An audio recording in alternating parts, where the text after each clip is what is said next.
જીવન પાથરીમાં માણસની પૂર્ણતા અને અપૂર્ણતા, કઈ ક્ષતિ અને જેને ખામી કહીશું, પણ આ એક સાચો પ્રસંગ છે. એક વખત એક રેલગાડીના પ્રવાસમાં જતી વખતે ગાંધીજીનું એક ચંપલ પગમાંથી પડી ગયું. ગાંધીજી એ ચંપલ લેવા ગયા પણ ગાડી ચાલવા માંડી.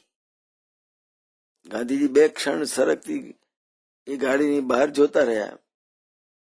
પછી પળનો વિલંબ કર્યા વગર તેમણે પગમાંથી બીજું ચંપલ કાઢીને પહેલું ચંપલ પડ્યું હતું એ તરફ ફેંકી દીધું. ટ્રેનમાં પ્રવાસ કરી રહેલા બધા ગાંધીજીની આ હરકત જોઈને ચોંકી ગયા. કોઈ ગાંધીને કારણ પૂછ્યું કે આ શું કર્યું? ગાંધીજીનું બોખું પણ મીઠું મોઢું હસીને બોલ્યું, કોઈ ગરીબ માણસને બંને ચંપલ મળે તો તેને પહેરી શકે એ માટે બીજું ચંપલ પણ મેં ફેંકી દીધું.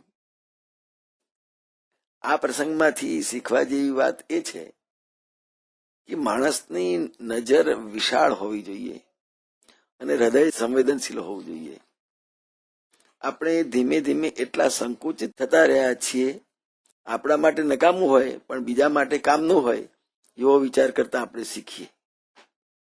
યુવાન અવસ્થામાં નિરાંત નકામી લાગે ત્યારે એમ વિચારતા નથી કે માતા પિતા સાથે નિરાંતે બેસીને એમને માટે કેટલું અગત્યનું ને કેટલું મહત્વનું છે એને સાંભળીએ.